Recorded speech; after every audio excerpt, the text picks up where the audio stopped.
Let's roll. It's Friday and it's time. On your mark, get set.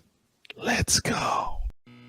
I can't do it. We'll do it live. Do it live! I'll write it and we'll do it live! Mister, will you please wake up? Montana looking, throwing in the end zone. Caught it! Right. Palmero over the head of Jenks. Uribe charges, throws, out! And the White Sox have won the World Series. And that'll do it. It's over. The Golden State Warriors return to a familiar place. They're on top of the NBA world. We're down to 2, now to 1. Here's Jordan. Yes! It's all over. The Chicago Bulls. This is Snowman in the Morning. Hey, this promises to be fun. Oh, yeah! We're off and rolling. Good morning. Whoops. Forgot a picture. There we go. Welcome to the fabulous, fantastic football Friday edition of Snowman in the Morning. If I sound a little subdued, just forgive me because the pretty lady is still very, very ill. She's under the weather, and I promised her I'd keep things to a low roar. So we're going to do that. Wise El Jefe will join a little later. Cole Johnson will join a little later. But now it's time to get down to business. And what kind of business do we start with? The Whip Around, presented by Fanatics.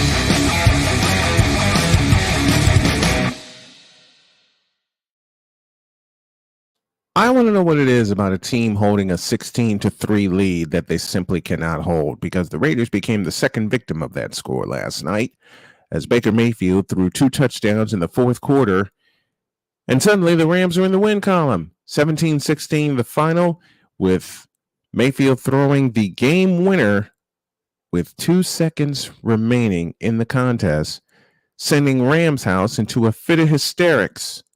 Happy hysterics. And I still want to know, how in the hell did that happen? I just don't get it.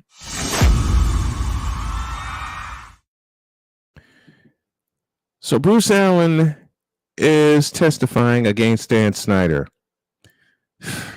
Next. Desmond Ridder will start for the Atlanta Falcons. It's about damn time. He should have been starting the entire year. And before we go any further, I will do the honors on this. Now batting, hitting his bong later, number 420, Wise El Jefe, number 420. What's up, gentlemen? Hey, how you doing, Wes? How you doing, Brian? Good to see you, my friend. No more COVID? I'm feeling good. I'm good. I go back to work tomorrow. I took my last piece of medication this morning. Good. Very good. I'm feeling good. And congrats, and you should, because number 99 is staying in New York. So congratulations to the MVP, Aaron Judge, who is on his way to a lot more MVPs. Let's see if he can carry that to a championship. The blog, Playmakers Blog Network joins, says Baker Mayfield. And my next 2 words are, who cares? Oh, turn down. There, how's that? That better? Yeah. Okay, good. I thought it was just me. I thought it was on my end. Okay, so it wasn't. Okay. That's why he's the EP. And that's a quick look at the Whip Around, presented by Fanatics.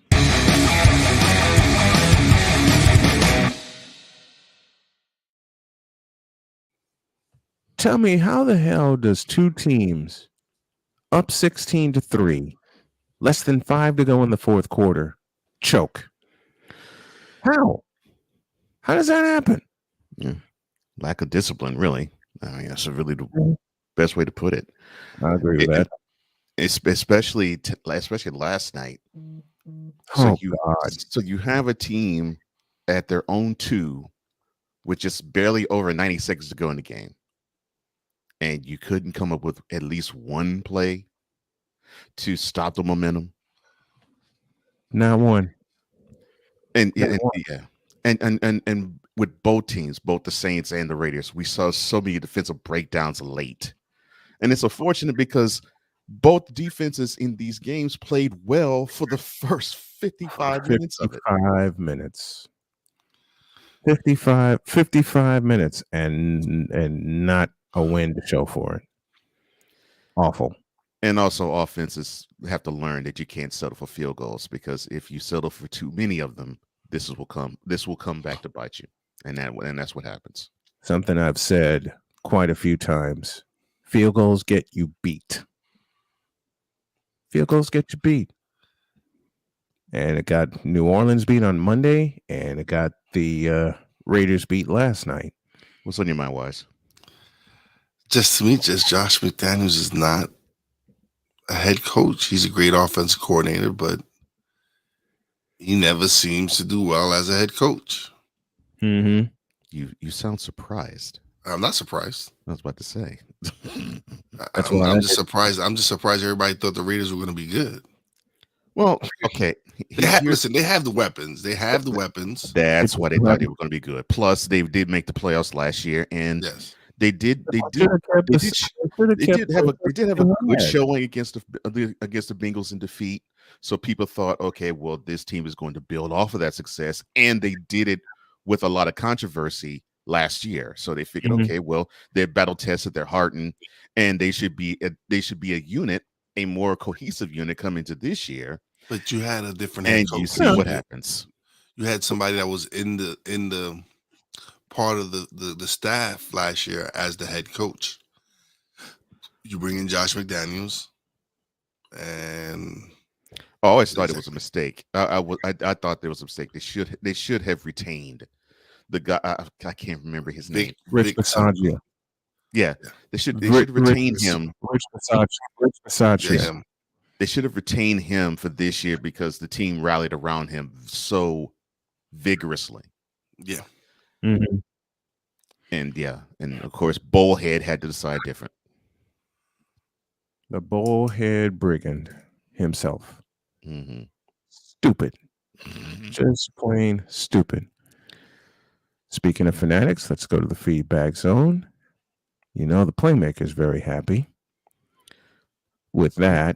You should, because that's been the most exciting thing that's happened to the Rams this year. And I'm not being funny. No. Especially after a 6-game losing streak. I mean, I don't think I've seen that. I don't think I've seen the Rams bench that I don't think I saw the Rams bench that excited when they won the Super Bowl in February. I mean, that is how galvanized seemingly Baker Mayfield made that bench when the Rams went up 17-16. You said a key word, seemingly. Mm-hmm. All I know is Amazon paid for some crappy ass games all season long. See, people have to understand. Thursday night games are where you have the scraps. Mm-hmm. And Amazon should have known, and they may have, but still, they should have known that if they're going to get into the game, if you're going to try to do it for Thursday night, you're going to get the worst scheduled games of the year, period. Mm-hmm. And it used to be Monday night. Now it's Thursday night. And the NFL schedules it that way. Those games are horrible. Mm-hmm. I don't think I've seen one good game. I mean, look no further than a game that went to overtime. The Colts and the Broncos. A game went to overtime. Normally, when you say about NFL games that go in overtime, you're thinking, okay, that was a good game. Mm-mm. But when he was crying when it went into overtime. The fact that it went into overtime. But when the game has 7 field goals and no touchdowns, it was horrible. It was horrible. You know, I tell you again, what makes it so bad. My wife, who is a Colts fan, looked at me and said, "Babe, I'm not going to make it to halftime," and she went to bed. And that was a game they won. So that should tell you something. Yes.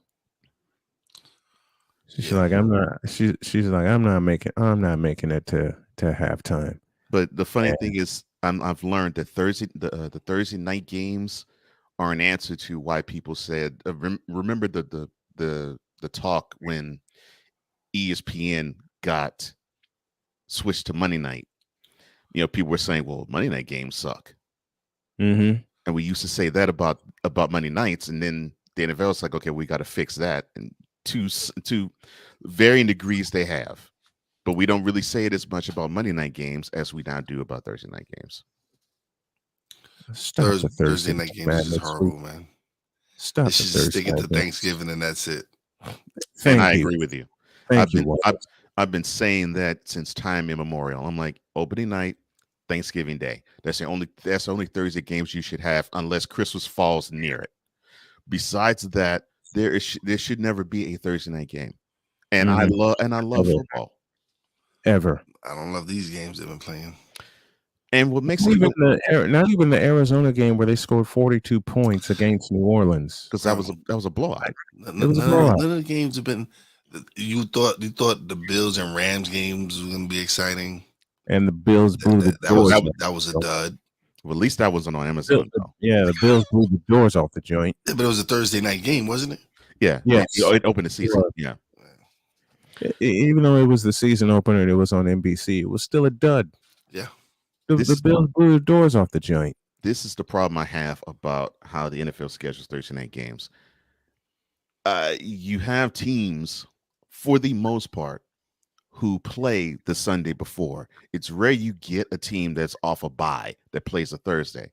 Mm-hmm. So if you're going to do that, I think this would help Thursday night games be better if they want to play Thursday nights, which I believe they do. Off the bye week. They should have the two teams that are going to face off be on a bye before they play the game. Yes. I agree with that. Because it gives them 11 days before they play, and then gives them 10 days before they play their next game. And they actually get some practice in and all that. And and all these reps are important. Mm-hmm. Instead of rushing to a damn Thursday game on a short week. Mm-hmm. And risking more injury than you should. Yeah. But they don't care. No, they don't. They don't. Because of this. Are we not entertained? Yes. That's all I have to say. And we as football fans, we're not we want to see. Yeah, but we as football fans were like, oh, it's NFL. We got to see it, no matter how bad the quality of the product is. Yeah. Got to see it. Says you. Wrong. Can't do it. Can't do it. It's sad. Yeah. But to your point about McDaniel's wise, I don't know what the Raiders were thinking, and this guy actually going to bring them any type of prominence. I guess they must have thought he was going to be the quarterback whisperer for Derek Carr. That's the only thing I can think. Okay, but the coach that they had last year did pretty well with Derek Carr. He did wonderful with them. He did absolutely wonderful with them. Guided them to the playoffs. Of course, a lot of that was on Brendan Staley's dumbass. Don't get me started on that name. But I know Bullhead was thinking, yeah, that bright mind in Bullhead. Okay, yeah, he did fail in the Mile High, but that was because he got Tebow. I think we got something here. We got a savage NFL quarterback. I think we have a squad. We went to the playoffs last year. Yeah, I think if we can get McDaniels in here, he can whisper some things into Gar's ear so he can elevate himself to being an elite NFL quarterback, and we should be even better. We actually should contend and win the AFC West. And then they play uninspired football. And then the season started. The whole team plays uninspired. How is that possible? It's the bull. It starts with the bowl cut brigand, Mark Davis. It starts with him. Let's take a break. When we come back, there's someone that needs to answer to a comment I sent to him. Oh, Lord. Yeah. Read the comment section and you'll see. And this is the only time I'll take the show off the rails because we got a lot to do today. Snowman in the Morning with Wise El Jefe and Cole Johnson back in a flash. This is Snowman in the Morning.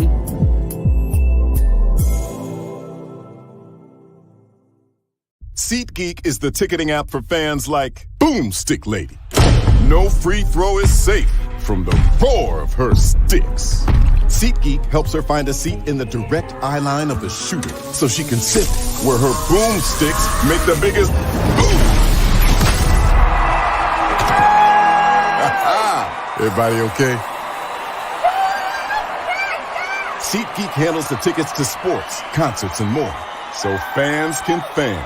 Have you had a chance to visit the brand new Snowman in the Morning shop yet? You haven't? Then what are you waiting for? Go to our new web address, snowmaninthemorning.com/shop. That's snowmaninthemorning.com/shop, where you can shop for all kinds of items like a coffee mug, a t-shirt, a sweatshirt, a book bag, and everything else that you need to have the same outfits and the same gear that the crew has. And with each purchase, you will be helping the Snow Strong initiative. We got a lot to do in a short time to get there. Go to snowmaninthemorning.com/shop and get the same stuff that the crew has. And when you do that, tell them Snowman sent you. Thanks. This is a BS3 Network presentation. Politics. They'll write the law, but they'll enforce it differently. Is that going to apply both ways? Religion. God never said that we can't reason together. Matter of fact, he said, let us sit and reason together. Relationship. I believe that everybody wants and needs somebody. From a man's perspective. They say, girls, if I put some polish on that and get him to buy some different clothes, girl, he could be a winner chicken dinner. Join the thought engineer. There's nothing wrong with me developing my piece and you developing your piece, but understand the goal is to come together. And comedian John Yogi. Negro, I don't need you putting on no chapstick up there in the pulpit. You do that over there in your chair. Get ready for Monday. Live every Monday at 7 p.m. Central.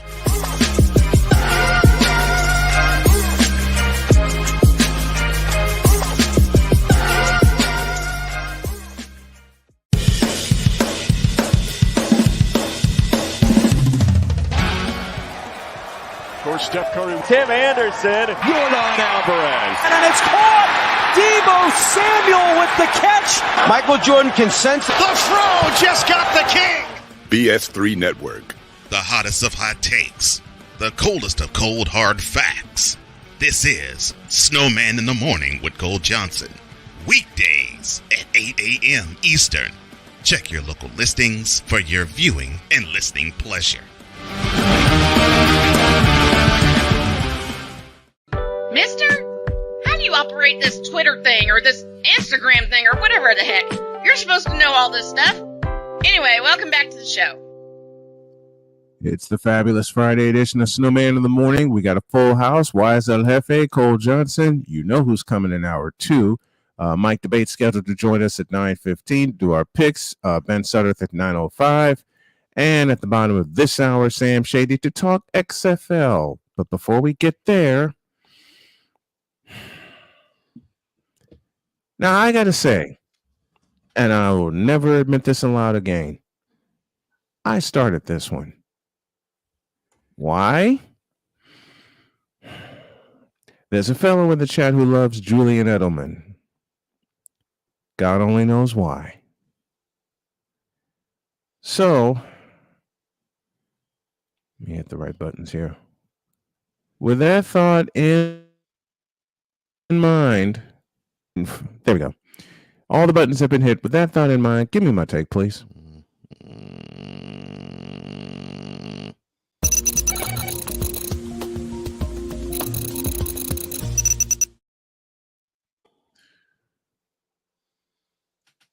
And I did this. I did it wrong. It wasn't the take that I wanted.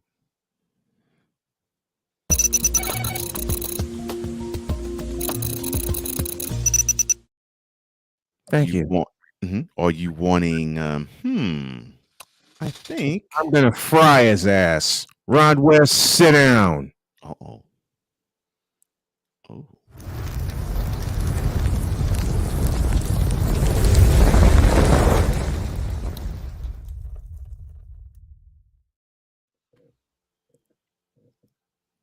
Julian Edelman is not better than John Taylor. Get that through your head. Because there's some things that John Taylor has done that Julian Edelman never did. Like a pair of 90-yard touchdowns in the Monday night game that occurred in '89 against the Rams. Do they have the same number of Super Bowls? Yes, I'll give you that. But that's all I'm going to give you. Let's see. What makes John Taylor better than Julian Edelman? Oh, yeah, his route running, his footwork, his hands. And given the fact that he had the two greatest quarterbacks throwing to him. Ha ha. Not to mention the fact that it was an HBCU that produced John Taylor. And that HBCU, of course, was Delaware State University. Something Julian Edelman cannot say is that he teamed up with another HBCU alumnus, the legendary Jerry Rice, to produce the only tandem from HBCUs to start not one, not two, but 3 Super Bowls together. Now, Julian Edelman was a do-it-all kind of guy when he entered the league. I mean, hell, he was even a kicker with the Miami Dolphins for a while. And in the same way that Steve Young got plucked by Bill Walsh, Julian Edelman got plucked by Bill Belichick. Give you that.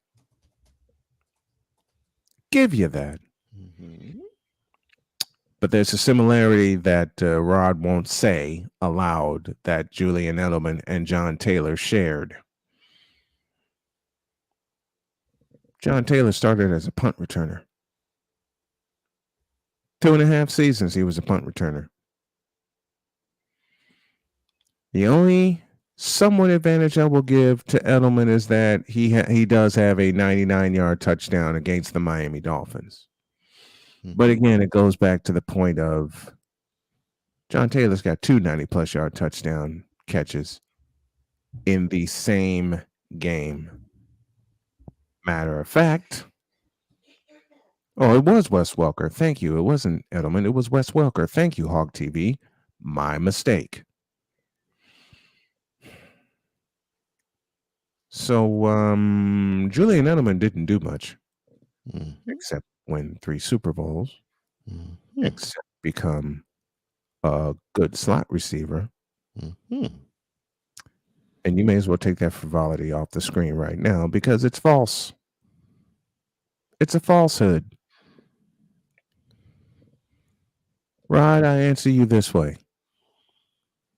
Tom Brady wouldn't have known what to do with Charles Haley, with Matt Millen, with Kevin Fagan, with Pete Kugler, with Ronnie Lott. Hell, Ronnie Lott would have hit him so hard he'd have given him more than a headache.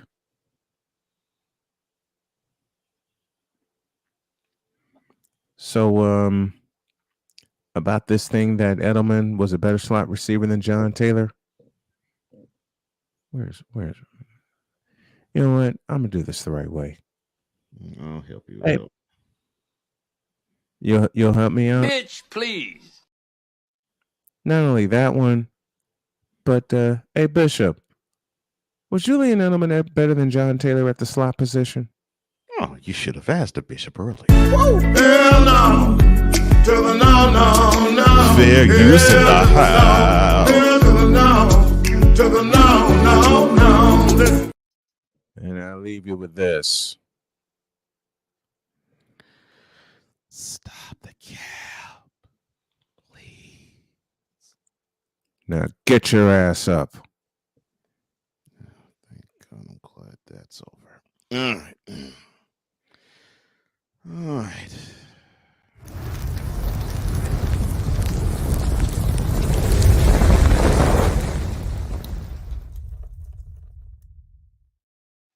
Mr. West, I gotta thank you, sir, for doing the following.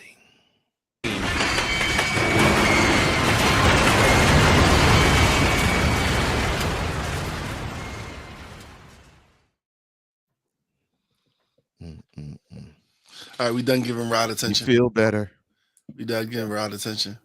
Yes. No, he's not. Let's get back on schedule, please. I'm done. Thank you. No, he's not done.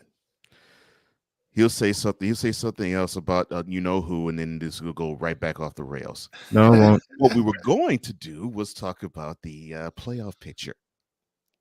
No, we don't. We can do that. Oh, wait, we are going to do that. Okay. The Raiders choked. The Rams are worse. There's your playoff picture. No, I'm kidding. Well, we're going to talk about teams that actually are a little better Like than those. Like the Chiefs? Yes, like the Chiefs, Bengals? Right. And it's quite possible because of the news of Von Miller being out for the year, we might actually see those two again in the AFC Championship. Yep, because the Bills' defense took a major hit. Yeah. However, yes, the Bills currently sit up top as the number 1 seed in the AFC. Yes. That'll change.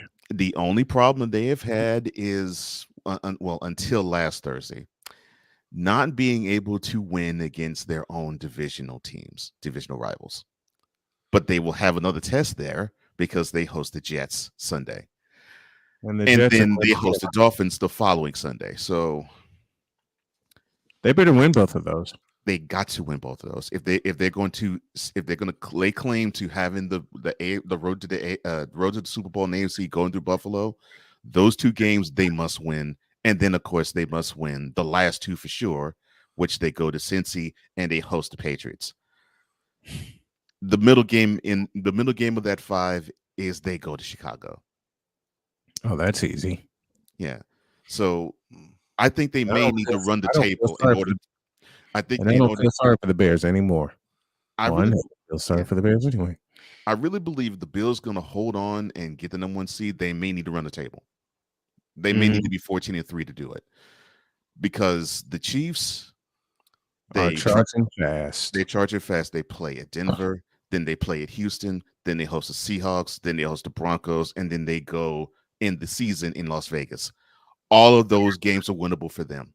The toughest game is the home game against Seattle, and that's extremely winnable for them. Oh, they're gonna blow the doors off Seattle. And Shady Sports Network, it was Edelman. I made that correction during whatever the hell I was doing earlier. It was Edelman. I was thinking it was Welker. I was thinking of that had the 99-yard touch, that had the 99-yard touchdown and the field goal kicking and all that kind of stuff. Victor, you shouldn't feel sorry for the Bears anyway. I don't. I haven't felt sorry for the Bears since 1985. Now, the Bengals, they currently sit at the number 1 wild card spot, only because of the loss they took at the gun when they faced off against the Ravens earlier this season. Yeah, they face off to end the season in Cincy. Their road is they host the Browns, they go to Tampa, they then go to Foxborough, and then they conclude against the Bills and the Ravens at home. They can easily win 3 of those 4 games. To me, the Bengals. I think the Bengals might go 3-2 on that one. They might, but they can win them all. Give me that 5-game slate again. Okay, so they host the Browns, then they travel to Tampa, then they go to Tampa. Okay, then they travel to Foxborough, and then they end their season at home against the Bills and at home against the Ravens. They can win all 5 of those. It's conceivable they can win all 5. It's also conceivable they can be 3-2. Yeah. Yeah, 3-2 is more likely. 3-2 is more likely than them running the table, but it's a strong possibility they could win all 5. Yeah. Very strong. But any given Sunday, and that's all it is. Now, to me, what sucks in the AFC picture, you have the Ravens who currently lead the AFC North and the Titans who lead the AFC South, and both teams. Well, of course, the Ravens have the same record as the Bengals. They hold the tiebreaker because of the game they played in Baltimore. And the Titans, they just are simply the By best default. of the Just by worst. default. By Just default. default. By They're- default. they- That whole they're- division is just trash. There's your tank, there's your that's what I'm tank saying. division right there. That's what I'm saying. There are two tank divisions, and they're both Yeah, South. I was about to say the AFC South is not as bad as the NFC South, but the Titans are the best of the worst. That's really the best way I can put it. Mm-hmm. To me, the Titans should hold on to the number 4 seed. I don't think I can see them even entertain going up to 3. The Ravens, they travel to Pittsburgh, they travel to Cleveland, they host the Falcons, they host the Steelers, and of course, the last game they play is in Cincy. And they may need to do a lot of that without one Mr. Lamar Jackson. Yes. And that is the big problem. They don't get to play the Broncos every week, so no, they don't get. Well, they don't play the Broncos any week after now. So I know that's what I'm saying. So is this game? About a trashy and it was 10-9 when they played them. So yeah, yeah. You want to talk about a trashy game? There you go. Mm-hmm. They decided. How the hell did that game wind up 10-9? Because the Broncos suck. Yeah. Well, Broncos offense sucks, and it's unfortunate that they took a last-minute touchdown drive by Huntley in order for the Broncos to lose that game. Are the Broncos even averaging double figures in points? Barely. No. If I'm not mistaken, I think they barely are. It doesn't seem like this they is are. like the biggest fall from grace ever, right here. And then there is who's going to claim the number 7 seed. Right now, that's the Jets. But the Patriots and the Chargers are only one game out. And of course, what looms real dangerous for the Jets. Wait a minute. Did you got say swept by the Patriots? Did you say the Chargers are one game? Yeah, the Chargers are the number 7. Chargers are one game out of the 7th slot. Yes, sir. How in the red hell did that happen? Brandon Staley's their coach. Brandon Staley. Okay, I just answered my own question. I keep telling you all that talent is there. Yes, I know. I am fully aware that the Chargers are full of talent.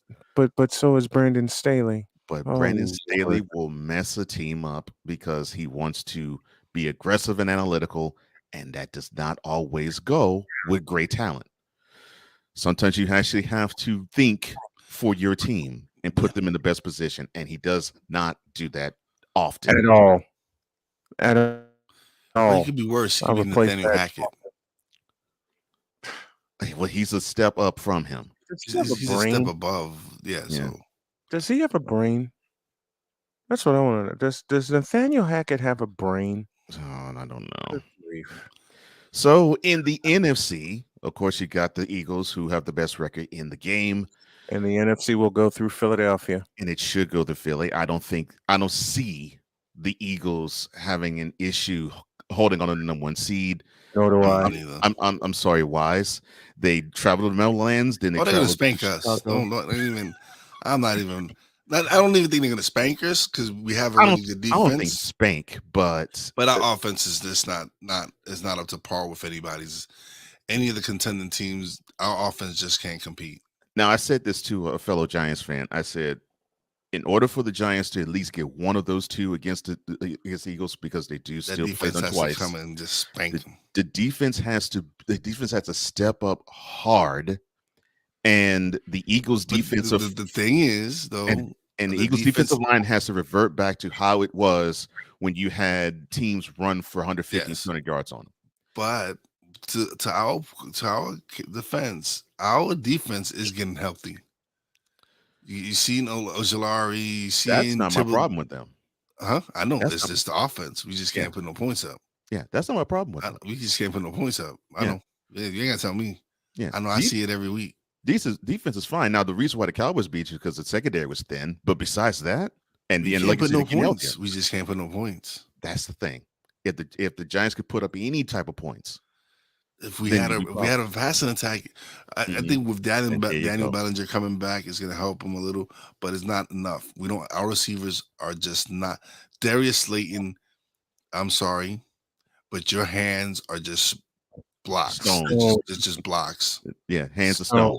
They're just blocks. And we don't mean Ronnie Garvin either.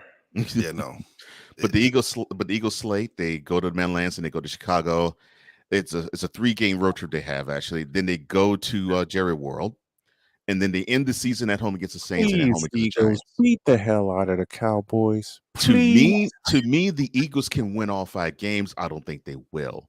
In fact, I think they'll take an L in Arlington. I'm not rooting for it. I think they will. They're gonna But beat the hell out of the Cowboys. they I should hope. beat them.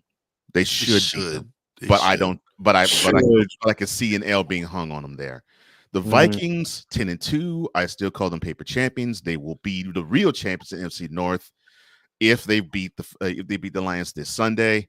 But that's Which in they Detroit. should. They should. That's games in Detroit. Then they host the People gonna Colts. stop disrespecting the Lions like that, though. Not disrespect to the Lions. The Vikings should be a better team than the Lions. They should. And They should, but the Lions aren't playing that way. And they should go on the field and prove it. So this should be a game where that should prove it. I can see an L being hung on them, yes, by the Lions. I can see the Lions offense coming to play. And they did when they were in Minneapolis. The problem was the defense faulted on them. But yes, they go to Detroit. Then they Swift host. is getting healthy. Mhm. Those Amon Ross playing some great receiver for them. Yes, they traded their tight end, but it seems like they haven't skipped a beat without him. Like that offense is really clicking. And Hawkinson will return actually to Detroit this weekend. So yes, they go to Detroit, then they host the Colts, then they host the Giants, then they travel to Lambeau Field, and they end in Soldier Field. I actually could see them going 3-2 the rest of the way on that one. I actually see that. I can see 2 L's that the Vikings get hung on. Because I can see them resting week 18. Yeah. And not really giving a crap week 18. And you could pick any of the other 4 games where they'll lose the other one. Now, the 49ers, who to me are the hottest team in the game today, they're home against the Buccaneers. They travel to Seattle. Then they host the Commanders. Then they travel to Las Vegas. And then they end their season at home against the Cardinals. All games are winnable. A few of those games are losable. I'm just being objective. And the only reason why I'm being that way. The next 2 are going to be key for San Francisco. This Sunday against Tampa Bay, and then a quick turnaround going up to the Pacific Northwest. And the reason why that game is huge for Frisco, there's a division title going to hang in the balance. And plus for the Buccaneers, they need desperately to have a win against a quality opponent, even though they're going on the road. They need to have this game. So I can see them having a playoff intensity about them. But the 49ers, I think they can hold them off. So yeah, that it's the only, like I said, the only game that worries me is the quick turnaround going to Seattle. Yeah. Because of the quick turnaround, and B, so much at stake. So much at stake in that game. Yeah. And the reason there's so much at stake, should the 49ers win next Thursday in Seattle, that's the division. Because essentially right now they're holding a 2-game edge. One full in the standings and one in the division. They're up a game on Seattle in the standings, and they beat them. Yeah. They're basically up 2.5 at least on everyone in the division, because they're the only undefeated team within that division. Yeah. And there was a strong possibility they could run the table in the NFC West. So if they win Thursday, I believe that's the division title. So the carrot that's being dangled from the 49ers is home field throughout, although that's going to be a tall order.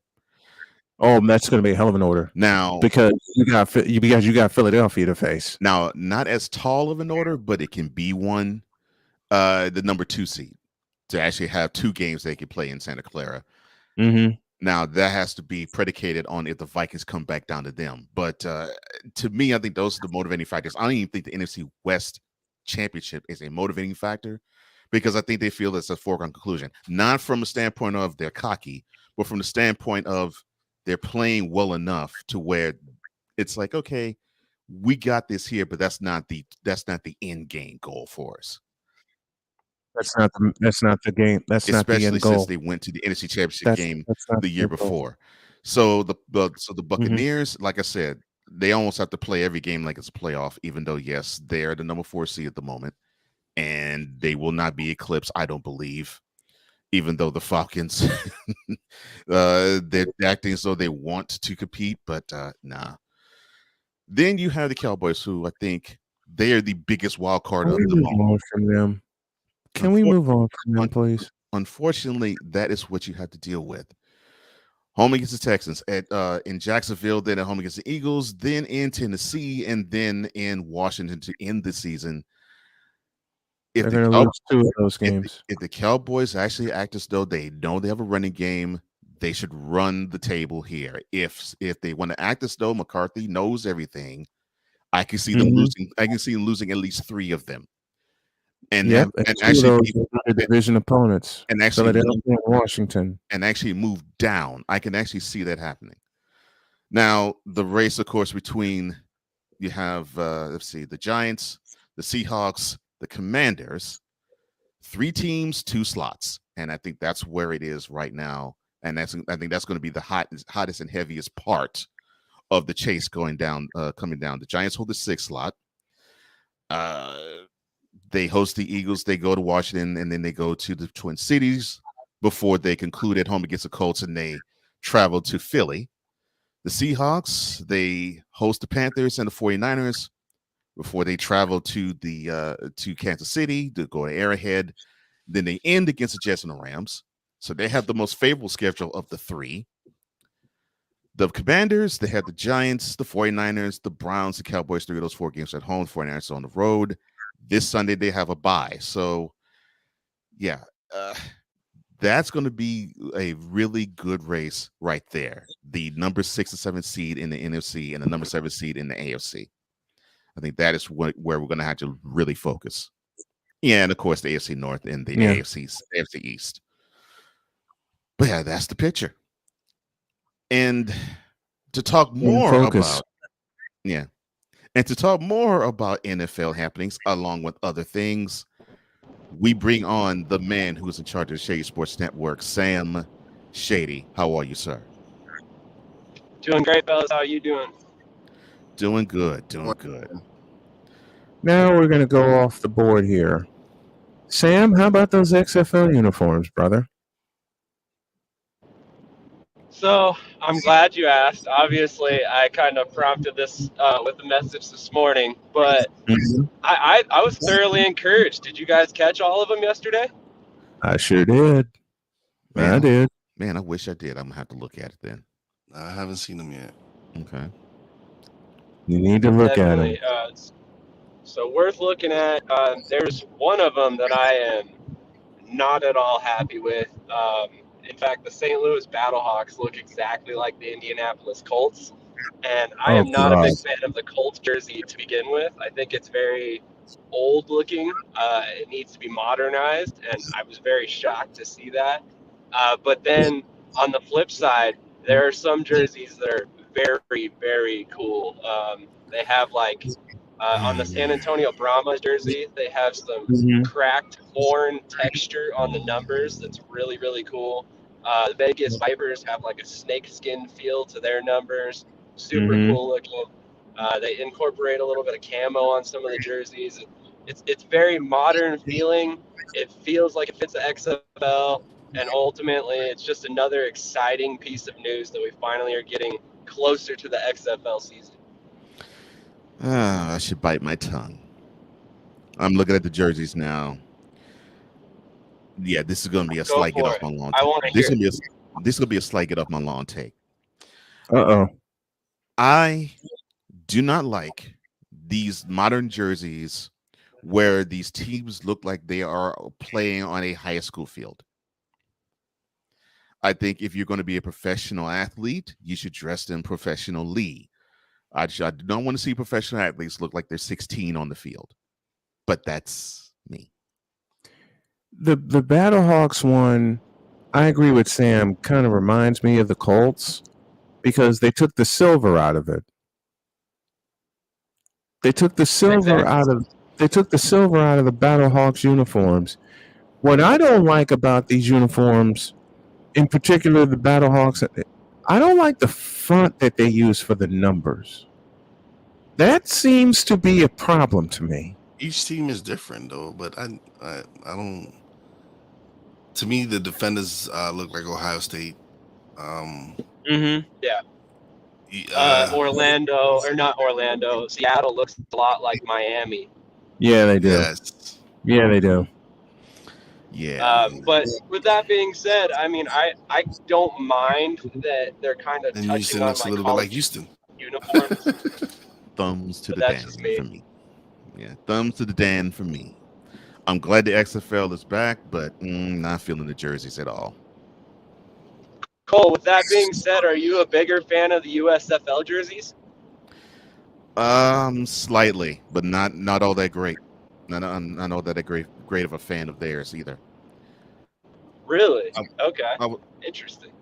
Yeah, slightly, but not much. I mean, because to me, it seems like almost every one of these football teams want to go back and want to actually take it back to high school in terms of layout. Mm-hmm. You know, but I mean, I like it. You know, in certain ways, I probably like their jerseys more than I do any other professional setting. But I really would like for it to be even older school, in my opinion. But that's me. Yeah, that's one of these things. I mean, very opinion based on all these jerseys. I mean, there's no fact or reason on which team's going to succeed based on these looks. It's just kind of like I said, one more piece of information. We're that much closer to the XFL season, and I can't wait personally. Yeah. Now, given the fact that there's going to be not only an XFL season but also a USFL season, how is that going to work? Wait, and did they correlate with each other as to how the seasons are going to go? Because I think you said at one time when I interviewed you that the XFL is going to be at one time during the spring, and the USFL is going to be at another time during the spring. Exactly. So we expect kickoff for the XFL in late February. They should be finishing up probably about May at the latest. So that's going to be like midway through the USFL season at worst. USFL kicked off April 16th last year and ran till I believe it was July 3rd. Yeah, ran to early July, right. With that being the case, actually the way it sets up, we might have like 2 weeks where we'll have overlapping XFL and USFL play, but other than that, the two seasons are basically going to be completely separate, and they live in different spaces. And to my point, I think they're almost attracting different talent too, if you really look at the rosters. I can see that.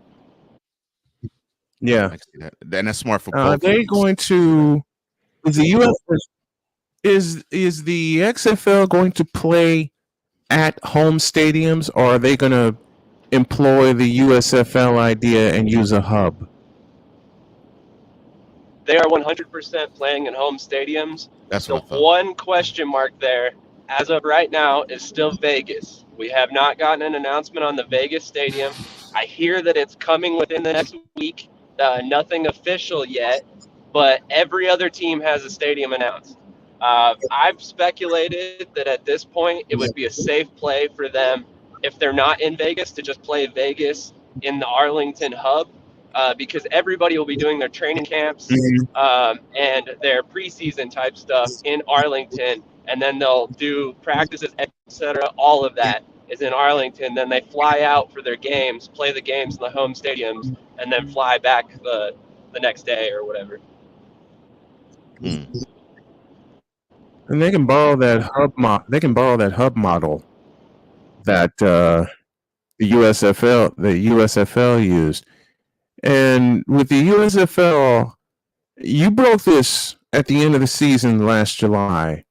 Are they going to use 2 hubs this year? We are actually on pace to see 3 hubs. So it's kind of going to be an interesting setup. They've already announced that they will be in Memphis. Yes, sir. So they've already announced they'll be in Memphis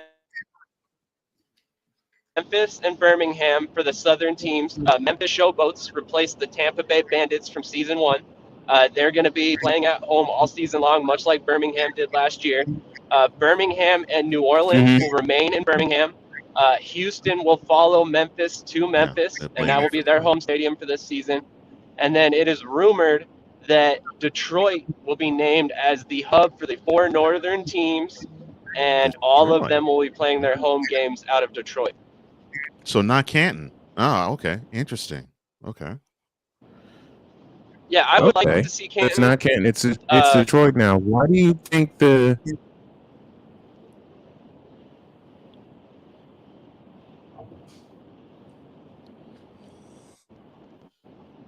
I guess I'll ask. Why this the question change from Canton?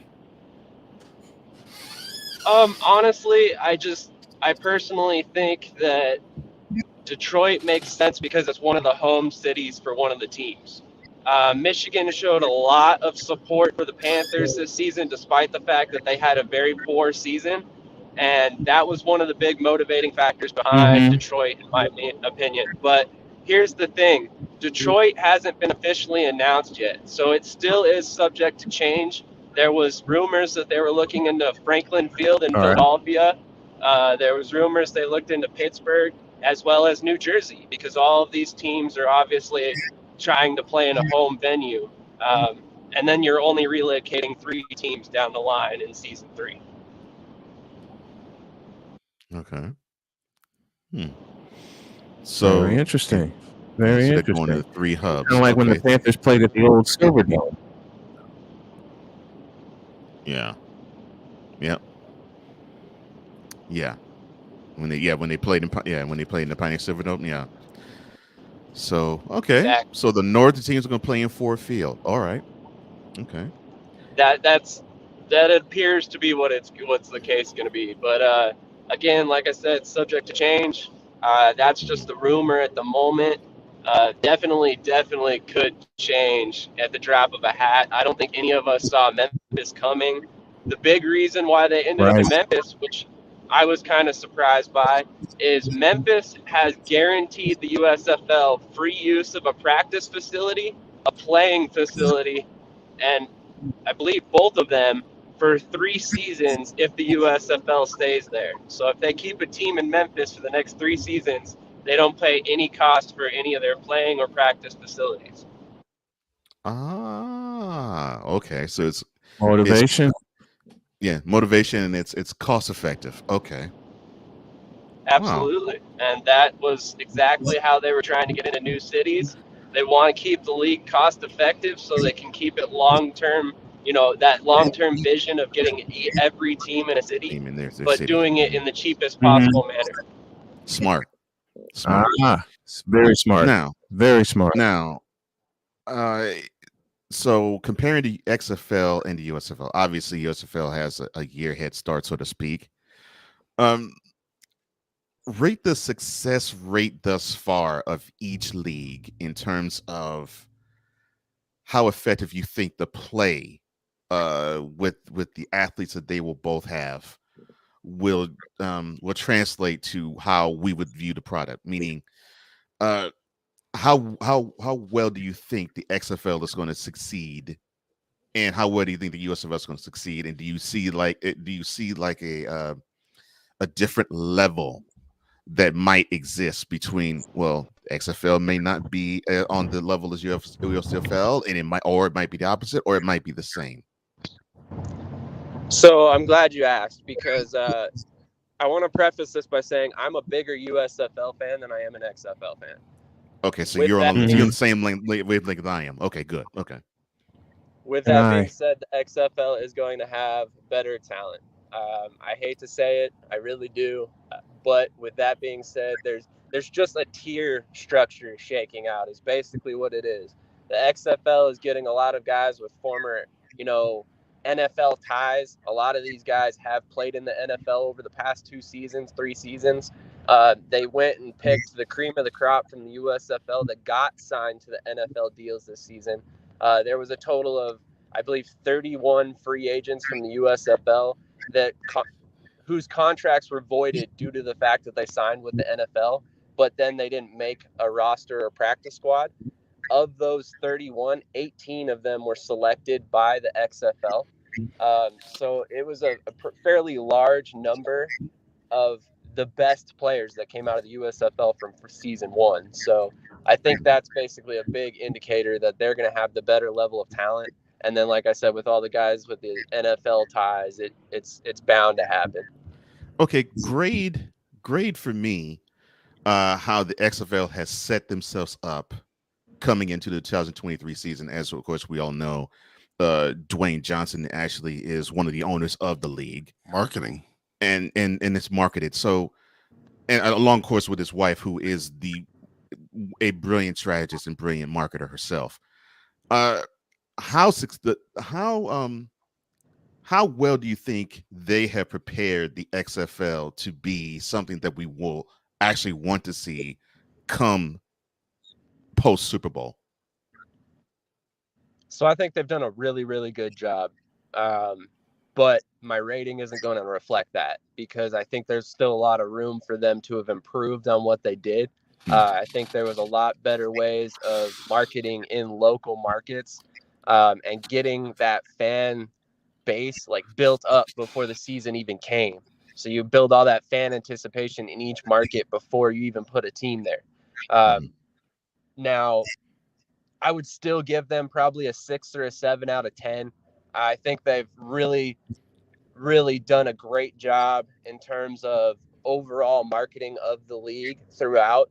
They've kind of given us information piece by piece by piece to keep themselves relevant throughout the past basically 6 to 7 months, despite the fact that they have not played a game in over 3 years. So in my mind, their marketing sheet was brilliant. I still think that they left a lot on the table in terms of local marketing. But I think that had a lot to do with the fact that they were still searching for stadiums up until basically now. And with not having those stadiums in place, they weren't necessarily sure if they were married to these cities until those names and logos were announced, only like a month or two ago. That's when they really became married to these local areas. And still to this day, we're not seeing exactly the local marketing I would have expected. It's kind of hit or miss on which teams are really heavy in their local markets and which aren't. I'm hearing Seattle's very, very good about marketing locally. They're bringing in season ticket holders for events already, and we're still 2 months away from the season. Stuff like that. And those are the things that are going to count at the end of the day. Those are the things that are going to get fans in the stadium, watching the game, buying tickets, buying jerseys. And that stuff's important if you want to last as a league. It is. I mean, we saw what happened to the XFL in 2020, and they had strong attendance. So, in order to set themselves up for success, me personally, I would have tried to have these players out there, marketing to the fans themselves. Get to know your quarterback for this season. Get to know your running back, your offensive line, your coaches, all that. But it really hasn't been as widespread as I had hoped. Draw a personal connection. That's a wonderful point. I've worked with some leagues that have done that. Get to know, and it's mostly basketball. Get to know your point guard, your shooting guard. I've worked with a couple of leagues that have done that. So that is a great point, Sam. Let the fans get to know the players, so that way when the season starts, not only are they familiar with them, and not only do they know who they're cheering on, they have that personal connection with them, and they want to see more of them, and they can start to emotionally invest in them. Yeah, exactly. Correct. And the thing is, despite the fact that a lot of these guys have NFL ties, they're very down to earth. They're regular people. These aren't guys that have made millions in their careers, outside of maybe AJ McCarron, but a lot of these guys are practice squad guys. They're guys who have bounced around in the NFL. They're not household names. So when they get to meet the fans, they're very, very cordial. They're very excited to get that interaction with the fans because they haven't gotten that up to this point in their careers. They've been a bottom of a roster guy, a guy nobody knew. So they get to come to this league and be a star, and they get to be showcased in front of all these fans. Like Kyle Sloter, perfect example. He became a household name in the USFL. He's going to be a household name in the XFL now. And, you put that guy in Arlington, and you have him doing jersey signings, out there, whatever you can possibly think of, commercials and locally, all that stuff. Because that's going to be your quarterback. That's the guy who's leading your team. That's the face of your franchise. And nobody in Texas really has any reason to know who he is. He's never played for a Texas team. He played for New Orleans in the USFL. So, there's no connection there yet. Yeah. And I think that, okay, I'll ask this question. Do you think part of the marketing that XFL has done is because they felt so strongly about the half of year they played before the pandemic wiped them out? I'll answer that. Yes. Yes. Actually, that's a great question. I'm glad you asked. But yes, I strongly believe that they think that they came into this season the top dog over the USFL without having to do really anything.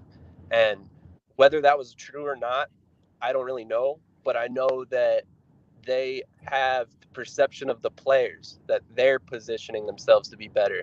And if you want the best talent, it's all about what the players perceive. It doesn't matter what the fans think. The fans will fall in line with where the better gameplay is. Of course. Well, we're going to see how all this goes. Sam Shady, Sam the man, talking XFL and USFL, from the uniforms to the marketing and all the breakdowns within. And we're going to follow both leagues with Sam's help. Thank you, Sam. Appreciate the time, buddy. Absolutely. Thank you guys, as always, for having me on. I appreciate everybody in the chat, and I'll catch you guys next week. Good stuff as always. Thank you, man. Have a great weekend. You too. An intro for Sam. Shame I on haven't you. gotten around to it yet. Yeah, I haven't gotten around to Understood. it. But speaking of intros, hour number 2 begins now. On your mark. Right now. Get set. Let's go. 'Cause we take this job so serious. All of it, between 2 people and 4 nostrils, all of it was gone. LeBron James is pure, unadulterated trash as a basketball player and has been for 20 years. We don't want to see that. Wait a minute. We don't want to see Stop the cap, bro. Number 420. YSL. Number 420. I had to do it. Oh, man, I thought I missed it. What in the all types of blue hell? Yes, it's Snowman in the Morning with Cole Johnson.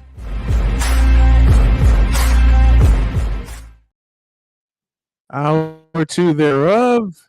And before we go any further, I got this little take gem. this job so serious. To all the hooker whores. I will not cuss. I will not cuss. I will not cuss. I will not cuss. I will not swear. I will not swear. I will not cuss. I will not cuss. I will not cuss. I will not cuss. Gotta go, gotta ho.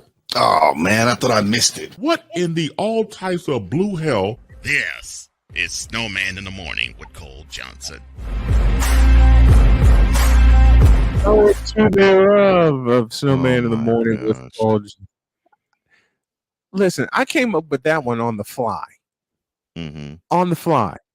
Okay. To all you hooker whores. Oh, Lord. What the hell I was thinking when I put that together? I don't know. I figured I'll try it. The other one with the stop the lies, stop the cap, stop the cap, and you really fell out of your chair.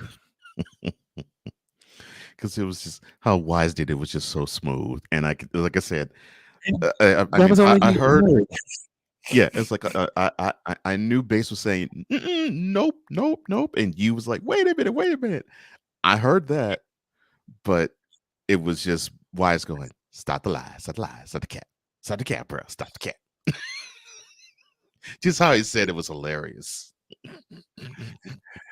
We continue hour 2. Ben Sutterth now joins us, the man in charge of the BS3 network, where this show is housed and aired every Monday through Friday morning. Good morning, Ben.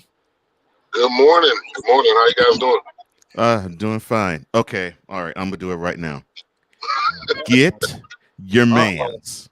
Get your mans. What is up with Michael Irvin? I wish I could tell you.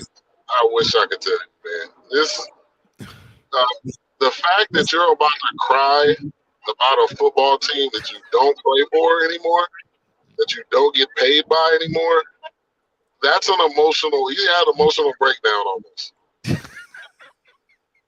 Like let's What stop. the hell did what the hell did I miss? This fool, after the 54-19 butt whooping at home they gave the Colts, got up on ESPN's First Take, and of course he joins them every Monday morning.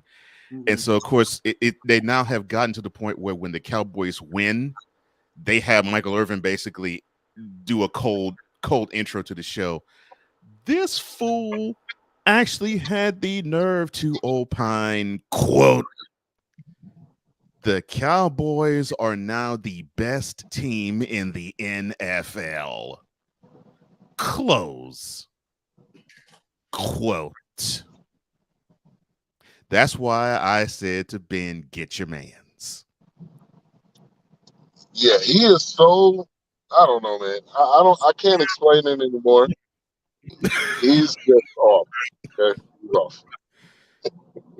I'm like, Lord have mercy. I'm like, and he said what? Quote: "The Dallas Cowboys are right now the best team in the NFL." Close quote. So we're going to That's bypass some great the Eagles. homogenized whole team bull crap right there. So we're going to bypass the Eagles, who already beat them. Now, credit they did at 11-1. Right now, credit they did dog walk the Vikings when they played them, but we're just going to bypass that, and we're going to bypass the fact that the Cowboys have hiccups every now and then. Just look at the game they played in Lambeau. But you're going to say that this team is the best in NFL, and he went so ham on them and saying it was such a beautiful thing. They scored 33 points in a quarter and denied the team scoring. You don't see that in the championship team. Get out of here. Really? You have got to be shaving me. Wait a minute. I don't have I wish I was. I wish I was. I don't have my soundboard up. Let me get my soundboard up right now. He's basing it off of one quarter on a team that's what 4-8-1 now, 4-9-1, some ridiculous record. He's basing this off of 12 minutes. Yeah, against a horrible team at home. Now, you're supposed to blow them out. Thank you. I will play the original. Yeah. You have got to be shaving me. Thank you, Ben. That's exactly. Ben, say that again, please. You were supposed to blow them out. It was not supposed to be that close. It wasn't supposed to be 21-19 going into the fourth quarter, which it shouldn't have been 21-19. It should have been 21-19. There you go. Mm-hmm. Yeah. But yes, that's grief. That's why I had to say get your mans. I feel like Charlie Brown. Every holiday special. Good grief. Okay, so with that being said, your Cowboys are 9-3. They unfortunately are still only 2 games off, with of course with an L to boot to the Eagles. Should the Cowboys only concern themselves with the number 5 seed? Should they only concern themselves? No, I mean they need to win the rest of these games. I mean, whoever's on the table need to get the highest seed possible. My thinking is hopefully the Eagles can lose a couple of games and we can be right at about even, kind of going into that game that we play each other. That's my thinking. So then they could make it a little bit more competitive, and then we could possibly, sneak into that number 1 spot in the division. Okay, so note to self: Ben wants the Eagles to tank and the Cowboys to still stay where they are for a early Christmas present. Okay, got it. Okay, all right. Yeah. Because if I'm not mistaken, they play Christmas Eve, right? Yes, I believe so. Yes. Yeah. So yeah, Is that in Dallas, or is that it's in Dallas? That's in Dallas. It's in Arlington. Yes. But they Okay. went to Philly. Yeah, The lost. Arlington football team is going to get dog walked. But he's saying this with the Eagles having to play at the Meadowlands and at Chicago before they do meet Christmas Eve. So if the Eagles are 0-2, that must mean half of the Eagles have been injured. The lose against the Bears, yeah, it's gonna have to be an act of God.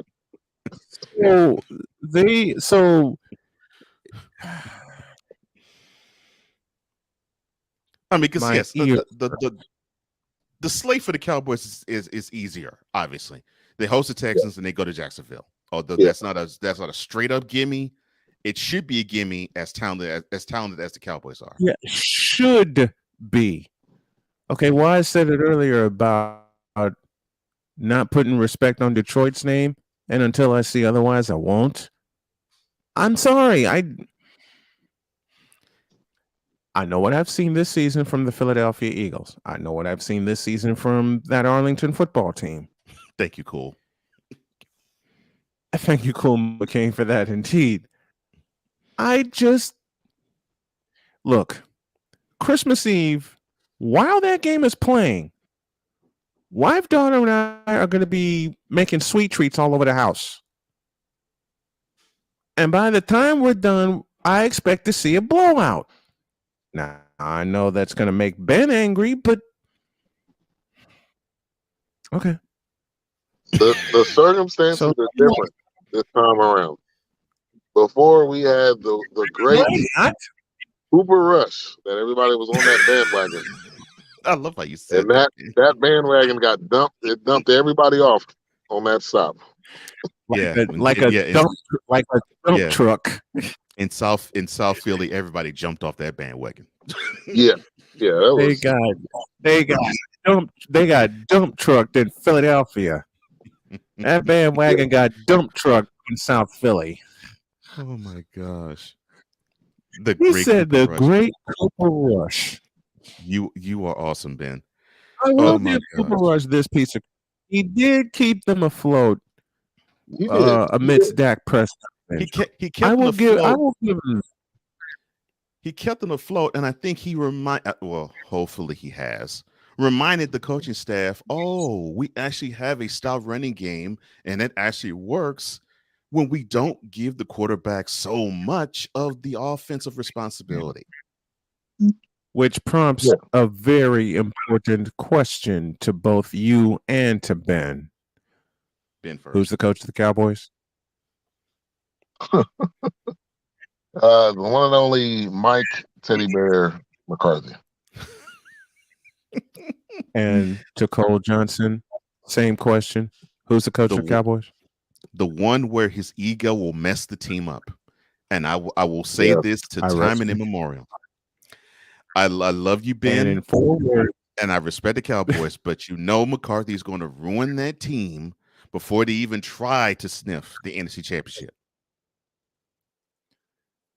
Just ask Aaron Rodgers.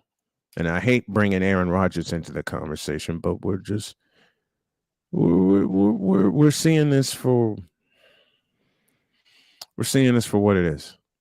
Yeah, we're seeing this for what it is. And you still, I hate to say it, but it's going to come down to a play. It's going to come down to a timeout. It's going to come down to going forward on 4th down. And I don't have trust in him that he'll make the right decision. And see, nor do I. That's why I really have a lot of respect for you, man. You are a Cowboys fan that I can totally respect. That is my number one issue with the team. McCarthy puts your team in position, and they are loaded with talent. But he puts you in position to where you scratch your head and you say, "Why were you thinking this?"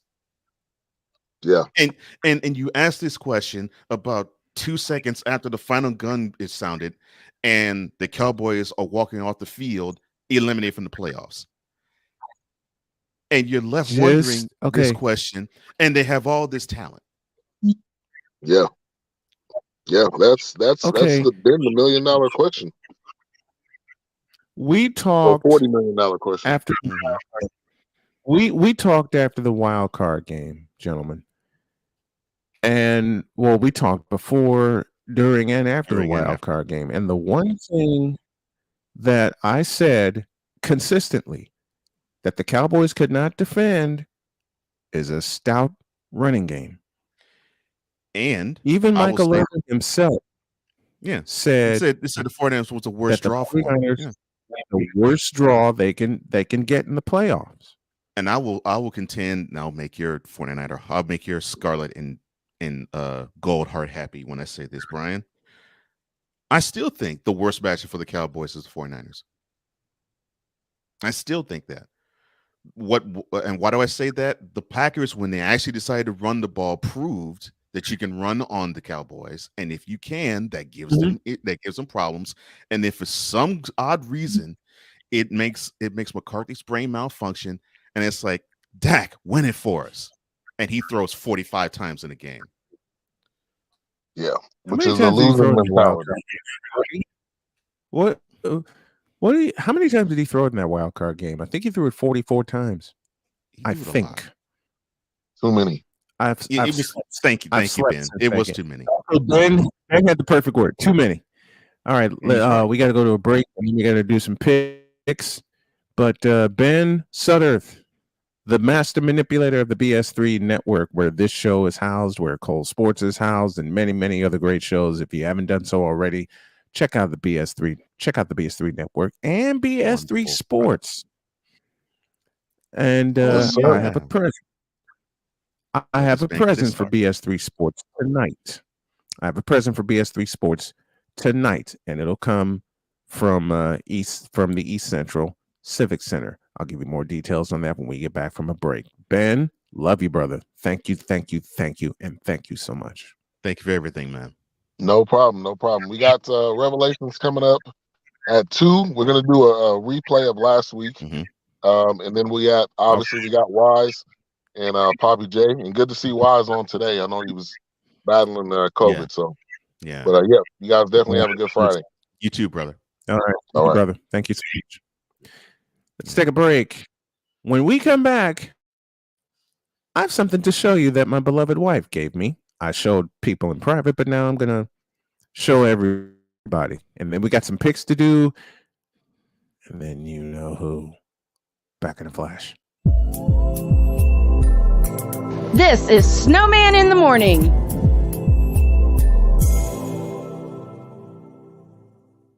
SeatGeek is the ticketing app for fans like Boomstick Lady. No free throw is safe from the roar of her sticks.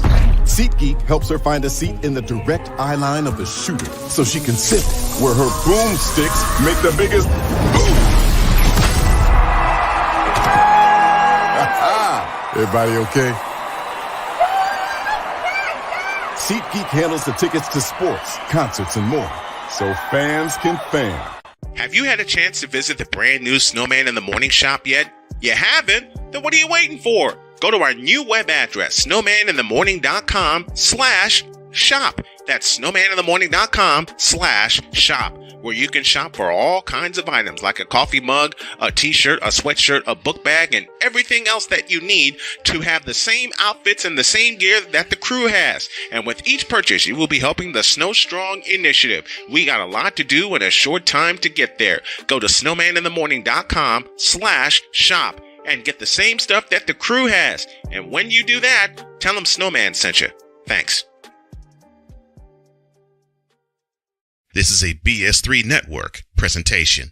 Politics. They'll write the law, but they'll enforce it differently. Is that going to apply both ways? Religion. God never said that we can't reason together. Matter of fact, he said, let us sit and reason together. Relationship. I believe that everybody wants and needs somebody. From a man's perspective. They say, girls, if I put some polish on that and Get him to buy some different clothes. Girl, he could be a winner chicken dinner. Join the thought engineer. There's nothing wrong with me developing my piece and you developing your piece, but understand the goal is to come together. And comedian John Yogi. Negro, I don't need you putting on no chapstick up there in the pulpit. You do that over there in your chair. Get ready for Let's Talk Monday. Woo! Live every Monday at 7 p.m. Central.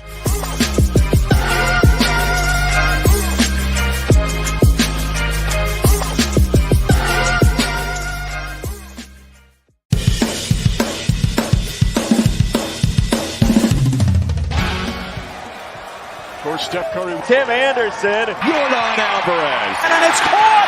Debo Samuel with the catch. Michael Jordan can sense The Fro just got the king. BS3 Network. The hottest of hot takes. The coldest of cold hard facts. This is Snowman in the Morning with Cole Johnson. Weekdays at 8 a.m. Eastern. Check your local listings for your viewing and listening pleasure. So I realized that I think even though it's not advertised, Right. there has to be a place for stupid people. We don't know because we're not stupid, so we don't know anything about it. It's like a secret club society. Oh my gosh. Oh, there I am. Official SIT Morning is the ID that you need. And before we go any further, my wife absolutely loves and adores me because I made it known to her that I only had one piece of 49er memorabilia in my life, and it had the late great Ferdy Solomon on it. And my parents got me that. Jersey? So we were talking. Yes. Cool. Yes. Okay. So we were talking, and she says, when we get our property, there's one rule on Sundays. I said, all right, lay it on me. She says, you have to make sure that the grass is taken care of and properly mowed before we watch football. I said, I can live with that. As long as I get my sunglasses and my dad hat, I'm cool. Well,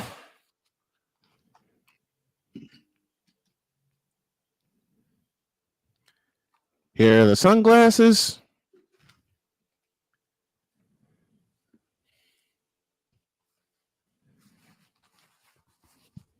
And here's the dad hat that my wife got me.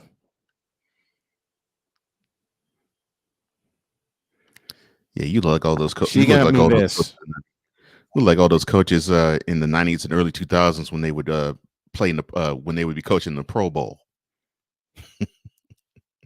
That's sweet. I like that.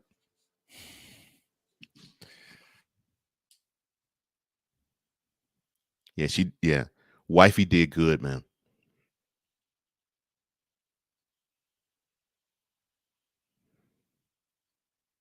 Wifey did good.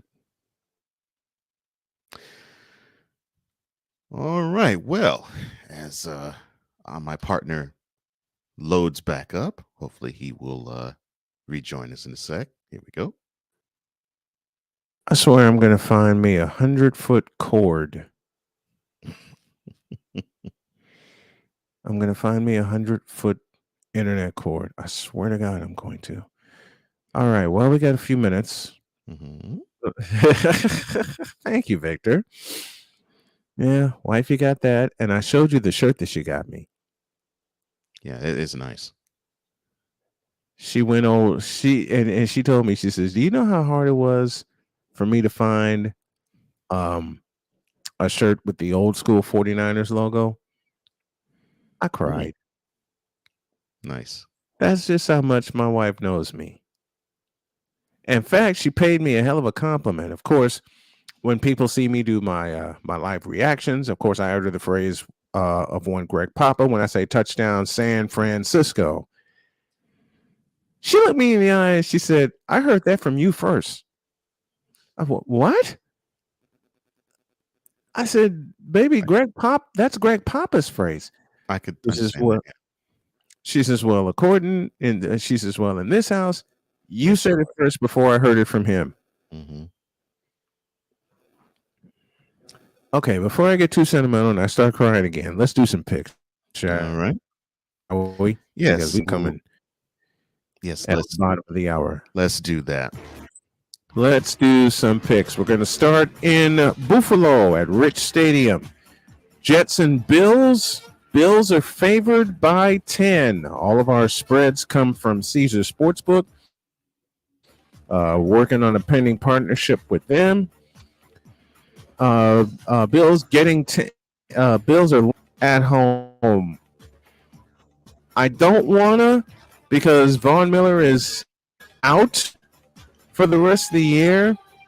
I'm gonna take the Bills, but I'm going to take the points for some stupid reason.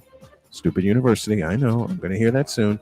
For some stupid reason, the Jets are gonna give him a game. Yeah, I don't see the Jets pulling this out, and no, this isn't well, since Ryan's team is there. No, it's not about that. I really believe the Bills, they have something to play for. Number 1 seed. Oh, by the way, they did lose to this team in the Meadowlands, so they want to earn a split. So they got motivation to beat the Jets. All right. Vikings and Lions, and I'm going to let Cole give his pick first because I got to plug something back in. Vikings and Lions, Detroit favored by 2 at home. Matter of fact, I'll give my pick first, then I'm going to step out for a couple of minutes. I'm calling for the upset. Okay. I look at it this way. The line is -2 for Detroit. That basically means that they really believe that the Vikings are they are a favorite, really, but they don't think they are the true favorite. Otherwise, they would have them be favored. The Lions played them very well for 3.5 quarters when they played the last time. I actually think the Lions will finish the deal this time. They're better now. The Vikings are riding high, but they've been riding high off of luck. So I say the Lions in this game. Yeah. I'm calling for the upset. That 49ers hat would use as an oil pan. You just wish you had a hat like that. So man, Jaguars and Titans. Focus. Tennessee favored by 3.5 at home. I'm taking the points. Taking the Titans, but taking the points. There's something goofy that's going to happen in that game. There's something that always goofy that happens with these two teams play, especially in Nashville. And normally would center around Derrick Henry, like he normally has these big time runs against him.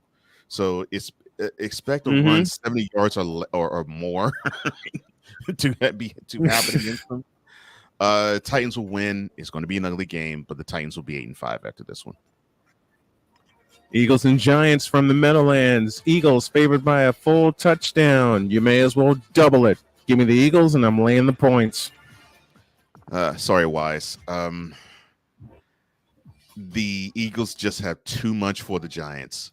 And I said this to a Giants friend of mine. I said, you can't really do anything in terms of daring Hurts to beat you because he can.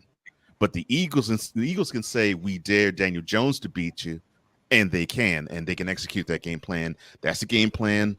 Unfortunately, Daniel Jones in the air will equal another L for the Giants. All right, one more 1 o'clock game. Pittsburgh favored by 2. Baltimore Ravens. No Lamar Jackson, no dub. I'm going with the upset, and I'm going with the Steelers. Don't ask me why. I'm just feeling this. I'm doing this purely off of a feeling today. The Steelers always play the Ravens tough. Of course, the opposite is true too. And I agree with you. No Lamar Jackson. I know I have a lot of respect for Tyrone Huntley. The Steelers, I think they want to prove that they are better than what their record says, which right now is 5-7. They'll come away with the dub. Stand by, folks.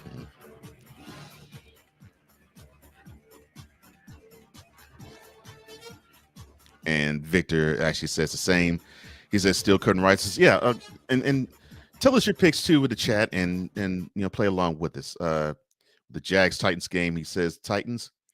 McCarthy says Bills win, but the Jets cover. I think that's what's going to happen there too, man. I think that's how it's going to be. I think the Bills will win it, but it's not going to be by 10. I think it's going to be by probably like between 4 to 6. I could see that. All right, let's continue onward, shall we? I'll just rush through the other 1 o'clock games. All right, so you got the let me see. You got the Bengals and the Browns. They hosted the Browns. Bengals are 5.5-point favorites. Browns have nothing for them. I picked Bengals there. Cowboys, they're 17-point favorites at home against the Texans. It might as well be 34 because the Texans have nothing for the Cowboys. And that concludes the 1 o'clock slates. The 4 p.m. slates. Let's start with the Chiefs hosting the Broncos. This was the Sunday night game, but it correctly got flexed. So the Broncos are 9-point underdogs, and they're going to be even more of a loser because I don't see them losing by 9. I have the Chiefs, and they're going to run roughshod over the Broncos. Wise? Chiefs. Yeah, I agree. I just don't see what the Broncos have for them, and they play again later. Panthers, Seahawks. Seahawks have this at home. They are amazingly a 4.5-point favorite. I am surprised that is so low for them. Panthers really have nothing for the Seahawks, and the Seahawks have something to play for, so it's Seahawks for me easily there. Seahawks. All right, I will leave another 4 o'clock game for later, hopefully. The Sunday night game, the one that got flexed into this spot, Dolphins traveling to SoFi to play the Chargers. The Dolphins are a field goal favorite. I shall go with the Chargers on this one. I would love to say you going with Brandon Staley? Yeah, and here's why. It seems to me, and I saw this last week, it's like the Dolphins forget they have a running game. And it's great that they got Jayden Waddle. It's great they got Tyreek Hill, and it's great that Tua Tagovailoa has his confidence. That's great, but you got to balance it out. And if you don't give the Chargers the Chargers defense balance, the chances are better and greater for the Chargers to win. And I can see them pulling out a W there. Okay. I agree. I tend to agree with you. I think the Chargers are gonna actually pull this one out. So Chargers. Okay. I'll make this one easy. 2-point favorites. The Patriots on the road against the Cardinals. It's the Patriots for me. It's not even a debate. It's not even a discussion. Patriots. Yeah. And of course, the other game that we forgot that we took for last. 49ers hosting the Buccaneers at home. They are 3.5-point favorites. I think they will pull it out, and it's going to be an ugly game, but I think they'll pull it out. Oh man. And I say that because the Bucs need to have a playoff intensity about them, but I think the 49ers have a little too much for them everywhere else except for quarterback, which is funny to say. Yeah, let's go 49ers. Yeah. All right. That concludes all the picks, and it is now time for me to push that button. Don't soil this program by putting crap on it. Joe Buck, I cannot take him. I just no dice. Push the button. I'm glad Carlos Boozer finally took the kiwi off his face. It should be on your shoes, not your face. It's kiwi shoe polish, for God's sake. LeBron should come clean about his age. I wish, baby Jesus, that I had alcohol in this container because I need some after watching Screaming Nate Smith. Baby Jesus? Really? 6 pounds, 7 ounces. Go tell 5 of your friends and 8 of your enemies that Chris Bass will be in the air.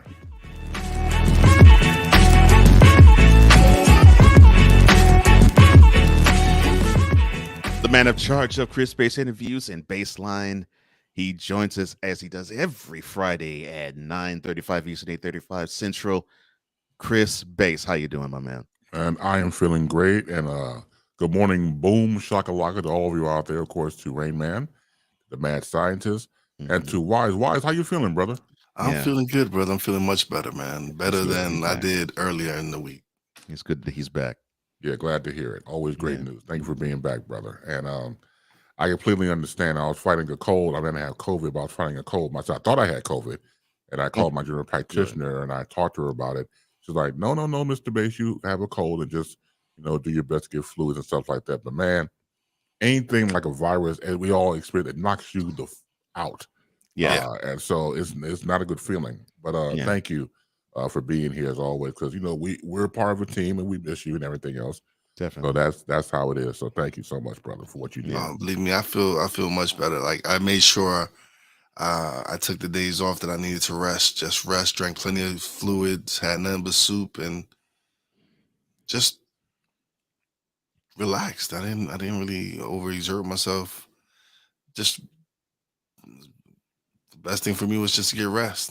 Good. Well, I'm glad you did, my man. Tampa Supreme, glad you joined us again, brother. He says his Bucks are trash this year. I won't say trash, but I think they are worse than what we all thought. They are the cream of their division. They're the cream of their division. Yeah. You're talking about Kyler. Yeah, he refuses to study playbook because he's a gamer. Yeah, strange but crazy. But Vic wants to ask Mr. Bass, how are you doing this morning? What's up, Vic? Much better than I was before. I want to first of all thank everybody on a serious note that reached out to me, and I stopped my shows because I wasn't feeling well. And it's nice to know what you do is appreciative, because like anything else, what we do, we put it out there and for the masses to see and hear, and will they respond or not? And we would not be where we are now had not been for people out there who respond to what we do. So when that happens, I never take it for granted. But it was nice to know that when I was, kind of down and out, I had to recalibrate my life and recalibrate my shows to a degree. And that's just taking a step back to realize that, maybe some changes need to happen here and there. And I don't think I take it very seriously. So again, thank you to all who reached out to me. They know who they are. Thank you so much. I deeply appreciate it. And you get a hearty boon shakalaka from one We Mr. Ryan appreciate McCarthy. you. Yeah, we do. We do appreciate you. Definitely. All right. We appreciate you, Bass. So as we step into the mind of one Chris Bass, what are we seeing now? Okay, it's going to be rough. Why you ask that question? Well, it's a fair question to ask, especially for the newcomers who don't know what's inside my mind. I feel sorry for them, and so here we go. Well, it's the Deion Sanders situation on my mind since it happened. Him moving to Colorado. There's nothing wrong with it. There's nothing wrong with what he's doing. So people understand something. When a person shows you who they are, it shouldn't be a surprise. Deion Sanders is a wonderful human being. He changed the game literally by playing the two sports, football and baseball like Bo Jackson did, and things of that nature. So nothing wrong with that. Right. The man showed you from day one that it's about money. I don't begrudge him that. Must be the money. I don't remember the old ad for Pizza Hut that he did with Jerry Jones. Jerry Jones was like, "How much, Deion? 15 million, 20 million?" He said, "Both." Both. Now it was a cute ad. It was a cute commercial, but that's how much he got. He got $30 million. So or 35, whatever it was. So my point is, when someone is of a certain acumen, he or she, and that's how they operate. That's how they operate. And when it comes to HBCUs have a lot of work to do, but they're getting better exposure than they ever had before. Byron Allen, who's a fantastic businessman in broadcasting, created his own broadcasting group, is going to give HBCUs a lot of exposure through his company, via also in partnership with CBS Sports. So that's going to be great for all HBCUs. So some people I saw online, well, he said that he was going to be here for a while. I don't recall him saying that. But again, people I think get caught up. Once again, say that again. He said, "Neither do I." No, do I. That's my point. So it's the emotional content. I get all that. He brought a lot of excitement. He brought a championship. So look, the dude did his job. And if someone else comes along, right? Someone else comes along and wants to recruit him, it's fine. It's done every day. Mm-hmm. Especially now with the transfer portal. Come on, man. It's a whole different ball game, literally. But now it's us who are attacking him. It's black people who are upset that he's leaving. Because we ain't right. Well, you know why? It's because it's an crabs in a barrel. It is an indictment against the black culture. If we were to hang with other black people 1 minute and decide to better our own situation somewhere else. And it's how much did he like? And it's shame on that black man for turning his back on the black community. No. He's No. bought so look. No, he bought new facilities to Jackson State. No, and yeah, his own money. This is the thing that seems to be glossed over. With his own money, he improved this facility. He paid for the food that the athletes could eat. He paid money for the improvement of their jerseys and their equipment. I mean, he gave a profile to the HBCU athlete that I don't think I have seen ever. Same here. And you're going to poo-poo this guy because he did more than he was supposed to, and forget the fact he donated half of the salary he was given, plus paid from his own money that was not his salary to improve the conditions where he was. Right. And have his cars being broken into, and have to deal with Mississippi being crooked with the public works, dealing with all that, and he still rose above all that. So you expect him to basically still be this pillar of, well, I'm going to be an Eddie Robinson of this generation? No. There was another opportunity that was exponentially going to be better for him and was probably going to present a bigger challenge to him. He would be stupid to not take it. Right. Let me borrow words that Cole uses a lot, and it's so true. The University of Colorado backed up 2 Brinks trucks to him and said, "Look, we give you a challenge. Take it." Yeah. He took it, and he's running with it. Because good for him. Yeah, and Colorado was like, we ain't been nothing for the last 30 years since Cordell Stewart. Yeah, we ain't been nothing for the last 30. Yeah. Cordell Stewart. We're talking 94, 95. We hit 94. We haven't been not since Gary Barnett. Yeah, not since Gary Barnett won the North Division in the Big 12 in 2005. Right, and even then, the hype wasn't that great for Colorado. I mean, they haven't been a national championship contender and they haven't been thought of in that vein since 1991 in 30 plus years. So you mean to tell me Deion wouldn't see it as a challenge? And oh, by the way, he wanted love from not necessarily alma mater because he didn't graduate from Florida State, but he didn't get love from the team that he played on in college. You mean to tell me that he wouldn't get a big thrill out of the fact that he can look at Florida State and say, "Look, I'm running a Power 5 school, and you didn't have the balls to sign me." And that frightens a lot of people, because Florida State, where he made himself famous, didn't take a chance on him. They took a chance on Willie Taggart so they could fulfill their puppet role, but they didn't take a chance on a fellow who knows the culture and studied under the late great Bobby Bowden. Meanwhile, we have already put a foot in Willie Taggart, and they did two GoFundMe's to get rid of him before they did. Yes. And yeah, ridiculous. And they didn't want to take a chance on one of their own. Right. In Deion Sanders. Sad. What's wrong with this picture? But yeah, good analysis there, Chris. I totally agree with you, man. Yes, and I mean it sincerely when it comes to black folk. We hate each other. It's just as simple as that. Yep. It's just as simple as that. I have been doing this type of radio going on, 30 years, and the analysis for me is very simple. If you look in the mirror every day and you hate what you see, you'll take that same hate and put it out to the public. Simple. Mm-hmm. Because you have to love yourself before you love others. Mm-hmm. You have to embrace yourself before you embrace others.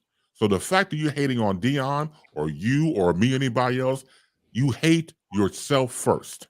And that's where it comes from. Can you preach that again, please? Can you preach that again, please? Because when it comes to black folk, not all, no, but when it comes to black folk and people of color, we hate each other first, and then we hate ourselves once we leave our homes. It is an incredible disease 100%. that we have. Yes. And it's not going to go anywhere. That's we the can sad fix it part right there. individually. Huh? That's the sad part right there. It's not going to go anywhere. That's the sad No, part. of course not. It's going to get worse. It is worse. It's worse now. Thank you. You changed my sentence for me. It's gotten worse. It's much gotten worse. It's gotten worse. And it's about to get even worse. Absolutely. There are 4 fellows on your screen and in your ears involved in media speaking the way that we speak, which is correctly. Thank you, George Carlin, for that. Yes. And yet, the hatred has been phenomenal. The hatred has been phenomenal. Of course, we get the occasional. Well, of course, you get the occasional butt-in from Wise, but you get the idea of where. That's New York in me. Yeah, but that's geographical and colloquial. But you get the you understand where I'm coming from. Yeah, of course. Okay? But it is. I'm hearkening to a wonderful philosophical statement that Terrell Owens made one time after a touchdown, where he said, and this typifies black people all day. Quote, "They hate me because they ain't me." Close quote. Words I have lived by for 27 years. And that is black. That is black people ever since all day long. And 4 words I spoke earlier today: crabs in a barrel. 100. It's crabs in a barrel when it comes to Deion Sanders, because it's like Bass said, and we have echoed. I didn't hear Deion said, "I'm staying for the long term." Deion did what he was supposed to do. He improved his facilities. He made them champions. Now it's on to the bigger and better challenge. Period. Victor, and you're right along with us, brother. It's like, why y'all be talking white, son? No, that's not how you do it. That's not how you do it, man. Why y'all be talking white, son? Yeah. I'm sorry. Why y'all be talking white, son? Yeah. Act like you're black, y'all. Boy, we've been told that for many, many moons. Do you sound familiar? I know it sounds familiar to you too, Victor. Yes, it definitely does. Oh, someone said it to Victor while Victor and I were on assignment at DePaul. All right, we were covering a girls city tournament, and Victor, I know you remember this. We were covering a girls city tournament at DePaul.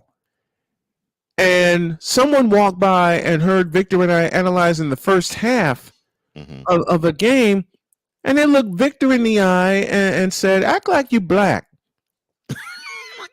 Some bitch never. What is acting like you black? What is that exactly? Yeah. What is it? It gets better. How does one act black? Yeah, it gets better. It gets better. Oh, good Lord! Some bitch never had the nerve to say it to me, because I stood up. And I looked him in the eye and I said, "Look, you say that to my partner again, I will act like I'm black and tear your throat out." Well, all 6'5" of you, how could he miss? Well, he never bugged me. He never bugged us again, and we did the entire weekend tournament with no problem. In fact, too many times it's been familiar with him, and he says yes, he remembers. And in fact, there was another occasion where I had to go out of town, and I asked Victor to cover me when we had a girls' championship to do with DePaul, and I couldn't make it. And I gave Victor this order: you only call me when necessary. When he called me, it was necessary. Yeah. Playmaker 100, brother. Acted black to them equals loud, uneducated, and violent. Sorry. Extremely stereotypical and stupid. That's exactly the frame. That's exactly the mind frame, brother. Very stupid. On point playmaker. On point. I was just checking my phone on a side note because I put up my show promo that I have on Baseline today on Facebook, as I always do. Right. Yes. And you can't tell me there's no God, because he who should not be named has not said anything about my notification. So it's a good day already. It's a good day already. And going back to the whole thing about being black, it's coming up. It segues into he who should not be named. Oh, no. Because Oh, no. I realized one of my roles in life, and the more I'm on this program, that I sire myself to take people and put them back into hell. And I take that mantle very strongly, and it is more than my honor I was thinking of that to phrase. take these people and put them back home. And back home is hell. I knew you was going to say that. Yes, absolutely. Lord have mercy. Absolutely. So he should not be named is one of them. And we have a version of that here. Mm-hmm. I saw it up there. Yeah. Good. Yeah. You saw it. It doesn't need to be posted. We got it's not going. It's not going to be shown, but you're still going to receive this, though. I don't remember asking you a thing. Thank you. Mm-hmm. Yeah, something is wrong with these people, and I realize it's not just mental; it's also non-spiritual, because the non-spiritual part of you makes you so damn stupid. I wish I could laugh. I wish I could laugh, but the base is 100% correct. You have to go back home. Base is 100% correct. Yes, sir. Yes, sir. This is funny right here. Chris Base, Bronze God, reformer of hoes, transporter to Hades. Thank you, Ryan. That's right. That's right, Ryan. Oh, that's right. Can we get a mic drop on that? Wait, let me do this right. Chris Base, Bronze God, reformer of hoes, transporter to Hades. Damn right. Exactly. Thank you for that, Ryan. I already see the clip coming. I see the clip coming. Ryan, I see the clip coming already. Ryan, Man. thank you. Thank There's you. a Ryan, commercial. I already see it coming. I already There's a see it clip coming. and a commercial Ryan, thank coming. you for another gem, sir. It's Thank working. you. You can see his. Thank you can you see for his another gem. mind working already. You The can mad see it scientist working. strikes again. You can just see it working. Turning at 200 miles an hour, and he's taking Thank you notes. for another gem. Y'all see 200 this, miles right? an hour, so everybody sees you. Yeah. Yes. I'm telling you, it is. And Playmaker, here you go, right here. Right there. It is the damnedest of shame. It really is. Because going back to what I said about he who should not be named, when you say stupid stuff like it's too early for Facebook notifications, then the next question that your dumb Yaz will ask me is, why are you black? I actually had that posed to me in college. I'm not making this up. I actually had that question posed to me in college. Because God bless me being black. To be quiet. Get out of my face. I looked at him and I said, God made me funky. Funke. Well, in the latest Hit him with that Kumo D. On the latest episode of Poppy J and Wise, Poppy refuses. He says, "I am no longer black. I am." He does. You gotta know Jay. That dude is hilarious. Says, I am no longer black. He is 1,000% hilarious. Gotta love it. He goes. In China, they're all Chinese. In Japan, they're all Japanese. He says, we're the only country where we got black Americans, white Americans. He says, I'm an American. I'm no longer black. Anyone who calls me a black American, I'm punching them in the face. That sounds like Jay too. if that don't fit Jay to a T, oh my God, right there. Thank you, Victor. I had that posed to me because what did he say? Because I dared to bump Metallica in high school. For me, it was Metallica. It was AC/DC. It was Def Leppard. All of that. Dude, I bumped it all. Man, it look. 16 in the car with a guy. He turned me on to Metallica. I turned on to Public Enemy, and ever since then, I've been rocking Metallica. And I did not give two craps about what person was going to say to me, "You listen to that white music." No, I'm listening to music, and it happens to be good. And if you want to listen to it, cool. If not, that's on you. That's on you. Never let anybody put you in a box. I've always been like that since I was born. You like what you like, and I told the story before. So back in the day, you get those big ass boom boxes. Yes, I had a big ass boom box with like 20 D batteries. I'm sitting on the porch.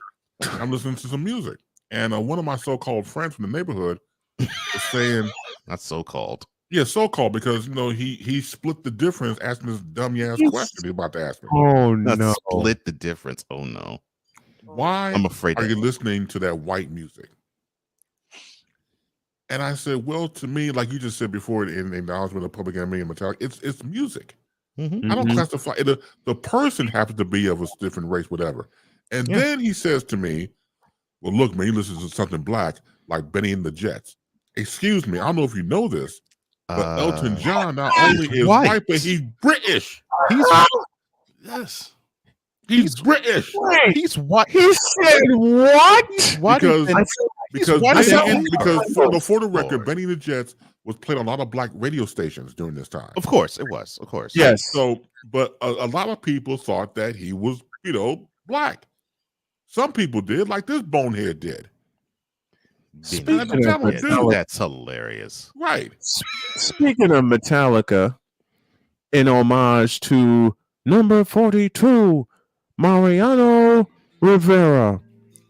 Did you pump us, Victor and Cole and everyone else? Did y'all ever pump a song like this a few times? I know I sure did. I pumped that song a few times. Yeah. And that's not my favorite song from them. Yeah, Enter Sandman. Yeah. That's their most popular song, but Absolutely. but that's not my favorite song from them. Oh yeah, definitely.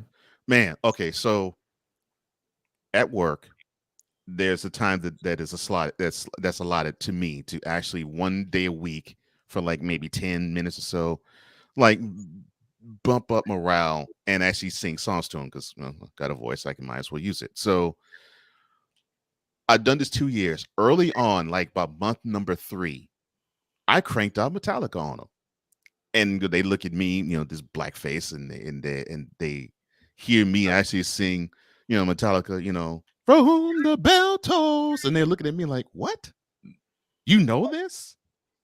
You know these songs? Yeah, and love them.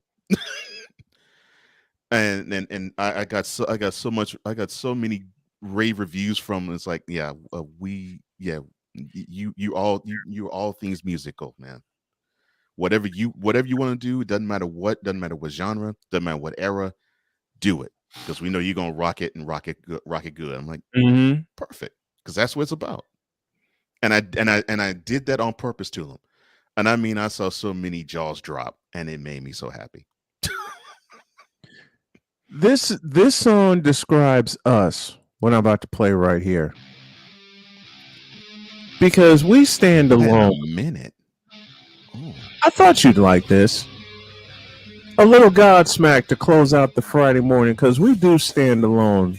Us four, we stand alone in our beliefs, in what we do, and what we gather, and what we do here.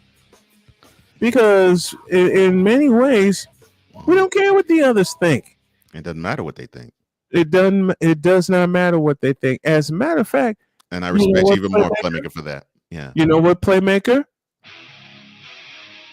Saliva. Oh. Yes, sir. Yeah.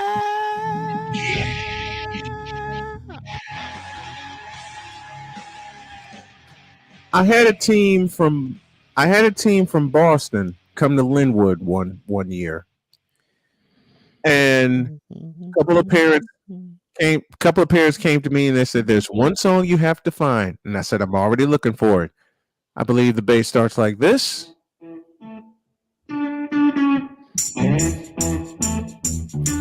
Oh no!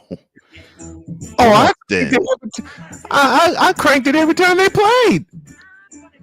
Along that dirty water. I crank that every time that they play. Oh gosh. I didn't know what to make of that song the first time I heard it. But I love it. I love that song. It identifies with the city of Boston. Mm-hmm. It identifies with the city of Boston. Then I had a kid come up to me and he said that I have one request of you. I said, all right, lay it on me. He says, you know I love The Rock. Oh, I said, you can go back to your seat now. I already know what you need. He said, all right, I'll be waiting to hear it. Mm-hmm. So I announced him, and then I played this. If you smell what the rock is cooking. And I'm going to leave that rolling because I think that should be how we close out today. Man, Chris Bass dropped some nuggets. He dropped some knowledge, but then again, he always does. That's always. Catch him this afternoon. I know I'm going to while I'm driving to East Central for my game tonight. Man, we love you guys. You are an inspiration. You are a treasure. You are a bronze god, and then some. Thank you, brother. Thank you so much, man. Oh, well, thank you, brothers, and thank everybody in the comment section. And I'll leave this as a tease for Baseline. Catch me on Facebook live today, 5 p.m. Eastern, 4 p.m. Central, and 2 p.m. Pacific time. And I was going to talk about it now, but when we had to cut the segment, but there was an article real quick about T.J. Holmes and Amy Robach from ABC's Good Morning America 3. Mm-hmm. And they quoted from People.com, CBS's Gayle King. And I'm not a big fan of Gayle King at all, her or Mopra. So please stop by Baseline for my commentary about that, because Gayle King is not one of my favorite people. He said Mopra. Yes, I've heard him use that term one time before. Right, because a lot of people I talk to, especially women, have exalted her to mother status. Yes. So you put mother and Oprah together, and you got Mopra. Well, I have no idea, but yes. Yeah. I don't have any idea either. But listen to my rant today on Baseline of one of many topics. But yes, I would have to understand. You have to understand something. Mopra and Gayle King have no problem going after black men. No problem whatsoever. Oh, they never had. They never had a problem doing that. And that will be talked about later today. Russell Simmons is an example. I'm sorry. And she happens to be white, so I know they're not happy about that. Nope. Not at all. It's the truth. It's a black man and a white woman. Mm-hmm. Oh, Lordy. So thank you so much for everything, and have we a love you, fantastic weekend, and hopefully get a chance to join me on Baseline later today at 5 p.m. I will be stopping by. So will I. I'll be on the road, but I'll be stopping by. Thank you, Base. Thank you so much. I'll talk to you guys soon. Have a great weekend. Thank you, brother. Love you, Base. Love you more. Love you, man. Don't soil this program by putting crap on it. Joe Buck, I cannot take him. I just no dice. I'm glad Carlos Boozer finally took the kiwi off his face. It should be on your shoes, not your face. It's kiwi shoe polish, for God's sake. LeBron should come clean about his age. I wish baby Jesus that I had alcohol in this container, because I need some after watching Screaming A. Smith. Baby Jesus? Really? 6 pounds, 7 ounces. Go tell 5 of your friends and 8 of your enemies that Chris Bass will be in the air.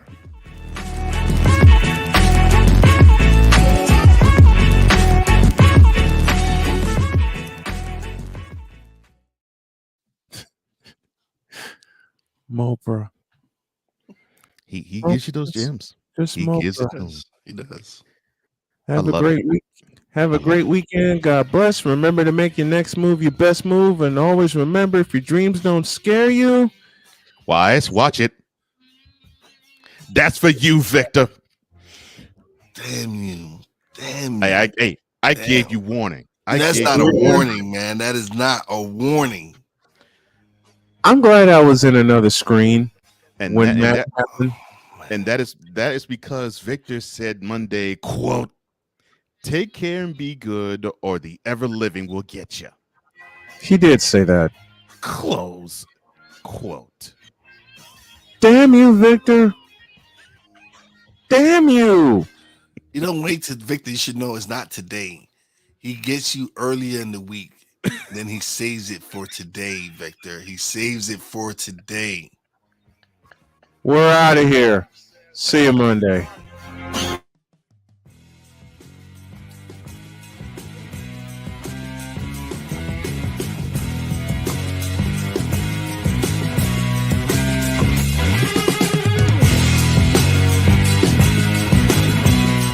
Thank you for tuning in to Snowman in the Morning with Cole Johnson, the hottest of hot takes and the coldest of cold, hard facts.